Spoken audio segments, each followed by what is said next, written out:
A very good afternoon to a good friend of mine. Still haven't had that beer because, well, I'm a busy man, and so's he.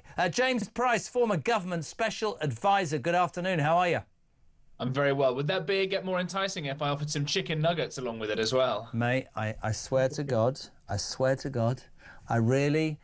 we've done this for a couple of years.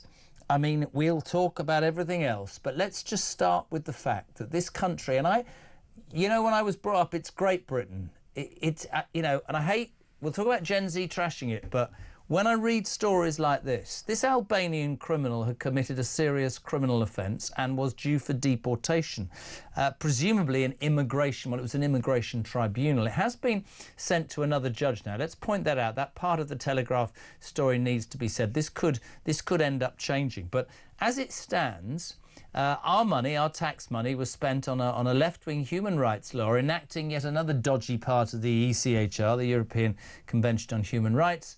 And he managed to stay in this country despite being a convicted criminal because his son couldn't deal with eating Albanian chicken nuggets. I just love Trump here for 5 minutes on something like this. Do you know what I mean? Yeah, absolutely right. I mean, it does make a mockery of the law. It makes a mockery of our country. It makes a mockery of the fact that everybody watching this will be out going off to work or have spent their lives going off to work to pay the salaries of people that allow this sort of stuff to happen. There is an element of which in America, they talk about the separation of powers, and they talk about the separation of powers between the legislature, the executive, and the judiciary, between parliament and the prime minister or the president and judges. We don't have to worry about that in our, frankly, superior British system because parliament is supposed to be sovereign. So we could just write laws that stop any of this nonsense happening. And we haven't done that. And we have let activist lefty judges run completely rampant. And if you want proof of that, look at this case here. As you say, some horrible, horrible person who's committed some disgraceful crime so bad that they're being deported or supposed to be being deported. That's not going to happen because their child doesn't want to eat foreign chicken nuggets. And the other part of the story was that they sometimes don't like putting on their socks. Not making that up. That's another part of this story as well. Sorry, Ryan. They don't like what? The child likes to make a fuss about things, including putting on their socks, and that makes this a difficult child, and therefore it would all be so doubly unfair for their criminal. Was it a sex assault? So I tell you how I deal. I've got 6 of them. If my child said I'm only eating chicken nuggets and I've got difficulties putting socks on, and before you get involved and start complaining, they're my children. They would never have chicken nuggets again. I wouldn't feed them for 24 hours, and I put them outside in the snow without any shoes and socks on, and they'd sure as eggs is eggs have it sorted. What is happening? What is happening? And just if I can add on top of this, I mean, obviously you will have read over the weekend that really genuinely distasteful WhatsApp messages. Let's not be too pious. I'm sure we've all been involved at times and we've sent a joke or something on WhatsApp, and I don't want to police people, but what Andrew Gwynn and his merry bunch of Labour Trotskyites, as I call them, were speaking about was the very thing, strangely, that the Labour Party is always pontificating about. Starmer had said, it's gone. I've splurged. Anti-Semitism is not rife in our party. Angela Rayner and all of these people always talk about the Tories are misogynistic, reformer, sexist, racist, fascist. Well, actually, all of that was involved in those WhatsApp messages. So Starmer acting quite quickly, sacks Andrew Gwynn, and today Oliver Ryan, the 29-year-old Burnley MP who was involved in those as well, has just been suspended. Before I talk about the new health minister, your response to that? Do you know, I'm sort of in two minds in some ways because I'm sick to the back teeth of language policing, of even tone policing, and this idea that, you didn't actually say anything wrong, but it was a microaggression because I didn't like the way he looked at me, or he smiled a bit too much, or he didn't smile enough, or any of this. He did make eye contact, he didn't make eye contact, he did flirt with me, he didn't flirt with me, and all this sort of stuff. Right? But in me hates the fact that we've got that we have to be so careful about what we say now, being too polite, not all this sort of stuff. stuff. At the same time, the people who are propagating this are the socialists and the communists in the Labour Party. They've been doing this all the time. Whatever they say you are, it turns out they actually are. And look, again, for these guys who are so, as you say, so damn pious on this stuff, for this chap to say, no, he's too Jewish and sounds quite Mossad-y. That was one of the things that this guy texted out. Look, we probably all of us watching at home got silly WhatsApp groups and we say silly things with our mates that we either don't mean or we're doing it for a bit of braggadocio or something like that. But if you live by the sword, you know, you die by the sword.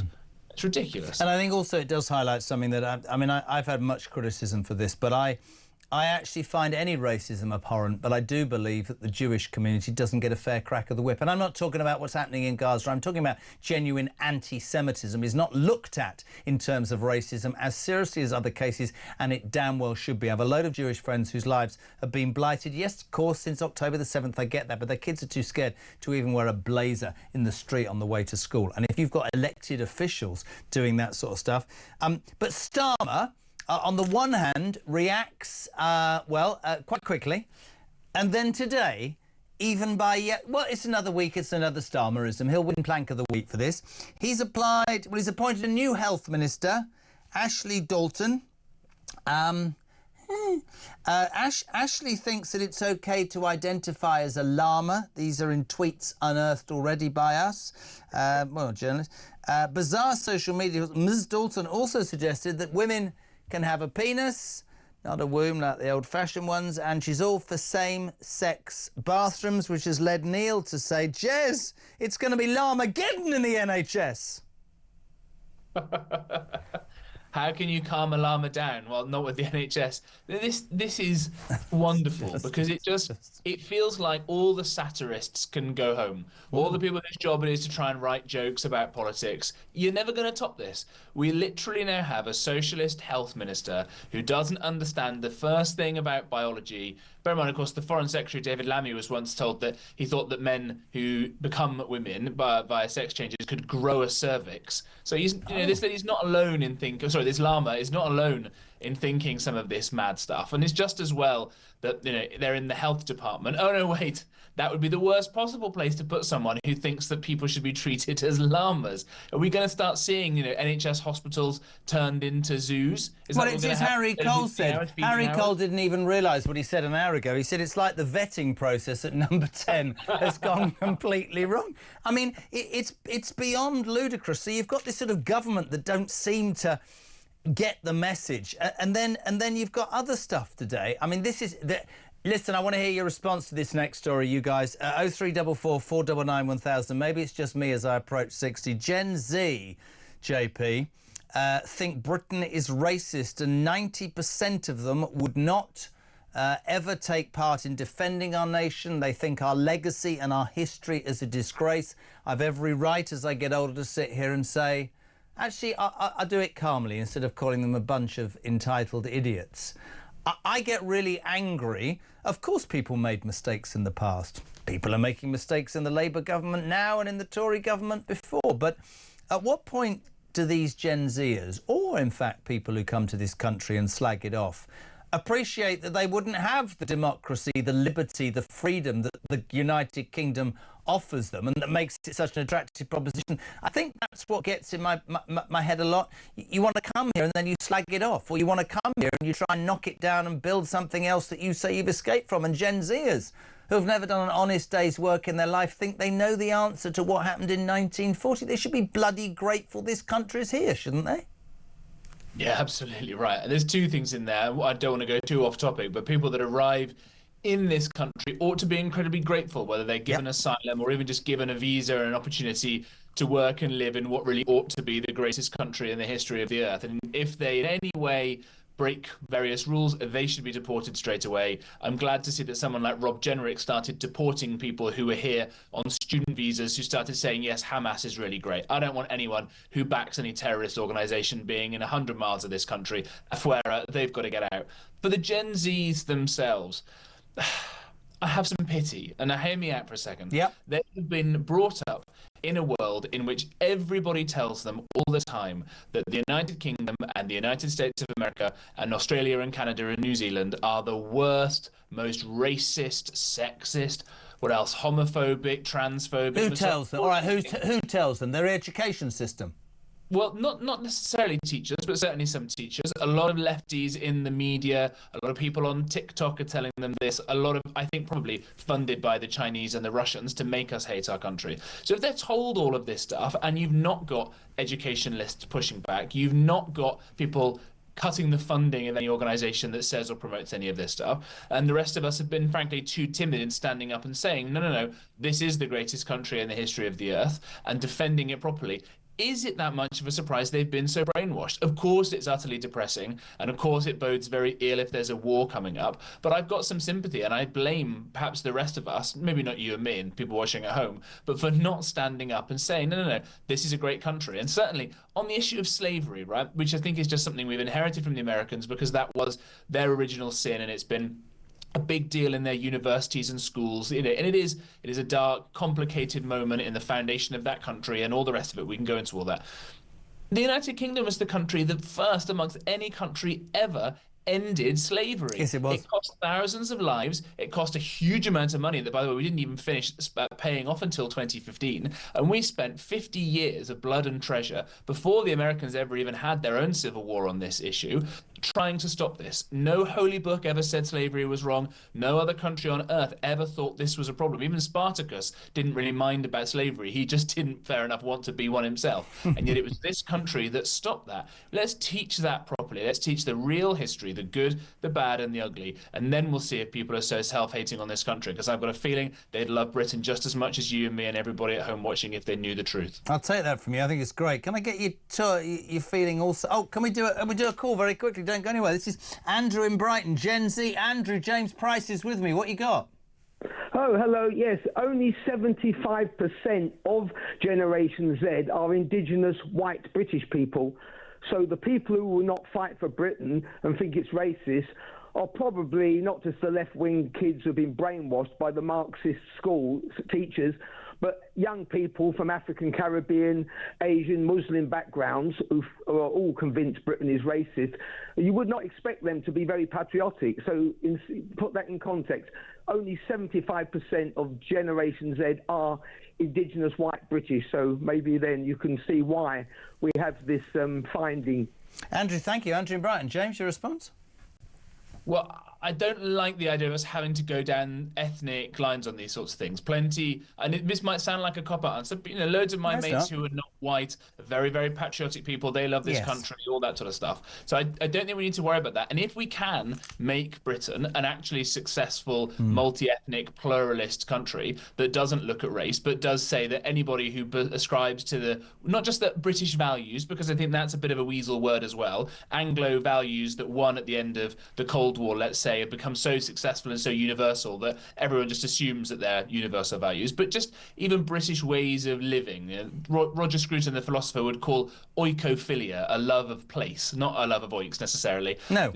If you can spread that kind of feeling of pride in our traditions and our customs and our mores, that sort of stuff doesn't need to be in any way, shape or form on racial lines. But I do agree that when you've got a lot of people who've been coming here who are recent arrivals, in huge numbers, by the way, and no real active attempt by the state to try and encourage any assimilation or integration. It's all very well some people saying, oh yeah, well, society needs to go and do that. But you try going up to a scary looking person who looks like they've only just arrived recently and say, please, can you turn your music down on the train? There have been reports where foreigners have gone and stabbed people for asking that. So I do think there is a big problem with integration and assimilation here. But I think that if we go down the racial lines, then that's a really dangerous No, I agree with that. It's a bit like the people who go, I mean, I committed crime because I was brought up, in poverty in North, and we didn't have a...